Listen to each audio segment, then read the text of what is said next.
Welcome to my channel. ఇప్పుడు వచ్చేసి మనం ఈరోజు 18th రోజు స్ట్రీమ్ అయింది G5 ఒరిజినల్ ఫిల్మ్లో లాకౌట్. ఈరోజు స్ట్రీమ్ అవుతుంది.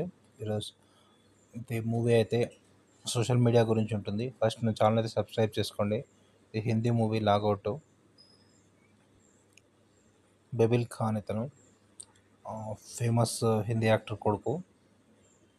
అయితే ఈ మూవీ వచ్చేసి మూవీ టోటల్ రన్ టైం వచ్చేసి ఇతను ఒక్కందే ఉంటుంది. మొత్తం మూవీ అంతా సోషల్ మీడియా గురించి.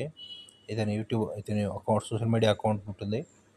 అయితే ఇతను 10 మిలియన్ ఫాలోవర్స్కి దగ్గరకు వస్తుంటాడు.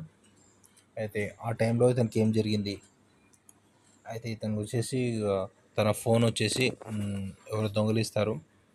ఫోన్ దొంగిలించి దాన్ని బ్లాక్మెయిల్ చేస్తుంటారు. ఆ రోజు మొత్తం తనతో స్పెండ్ చేయాలని చెప్పి, లేకపోతే తన ఫోన్ హ్యాక్ చేస్తామని చెప్పి. అట్లా ఇతను యాక్టింగ్ కూడా బాగా చేస్తాడు. అయితే అతన్ని వేరే వాళ్ళతో ఎవరిని మాట్లాడనీయకుండా తనని కంట్రోల్ చేస్తాడు. అయితే ఇతను సోషల్ మీడియా ఇన్ఫ్లుయెన్స్. తన పేరు ప్రత్యూష్ అని చెప్పి ప్యాట్మ్యాన్ అని చెప్పి అకౌంట్ ఉంటుంది. అయితే అసలు 10 మిలియన్ ఫాలోవర్స్ దగ్గర 9.5 మిలియన్ ఉంటారు ఫాలోవర్స్. అయితే తన వీడియోకి తన ఇన్ఫ్లుయెన్స్ అని చెప్పి, తన బిగ్గెస్ట్ ఫ్యాన్ అని చెప్పి ఒక లేడీ తనని ఫోన్ దొంగిలిస్తుంది. అక్కడి నుంచి స్టోరీ స్టార్ట్ అవుతుంది. దానికి కంప్యూటర్లో ఫోన్ చేయడం, ఇంకా తను చెప్పినట్టు చేయడం అలా ఉంటుంది. అట్లా బ్లాక్మెయిల్ చేస్తుంది. ఇతను కూడా యాక్టింగ్ బాగానే చేశాడు. అయితే ఇంతకీ తన కండిషన్ ఏంటి, తను వచ్చేసి ఫస్ట్ తెలుసుకుంటాడు. తన గురించి తెలుసుకుందామని ట్రై చేస్తుంటాడు.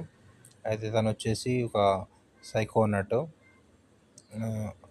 అయితే తన గురించి తెలుసుకొని తన పేరు డీటెయిల్స్ అని తెలుసుకుంటాడు ఎలాగో. అక్కడ ఇంత క్లైమాక్స్లో ఏమైంది, ఇంతకీ తన ఫోన్ ఎలా రికవర్ చేసుకున్నాడు ఏంటి. ఈ మూవీ ఎట్లంటే ఈ టైంలో అందరూ ఫోన్ల మీద డిపెండ్ అవుతున్నాడు. డేటా మొత్తం ఫోన్స్ మీద, ఫోన్ మనం కంట్రోల్ చేస్తుంది అని చెప్పి ఇంకా మూవీ ఎలా తీశారు, మొబైల్స్ అండ్ సోషల్ మీడియా గురించి తీశారు. టోటల్ మూవీ అయితే పర్లేదు. బబిల్ ఖాన్ యాక్టింగ్ కూడా బాగానే ఉంది. ఈ G5లో స్ట్రీమింగ్ అవుతుంది. ఈ మూవీకి రేటింగ్స్ వచ్చేసి 3.5 out of 5 ఇవ్వచ్చు. Okay, subscribe to my channel to see the movie reviews.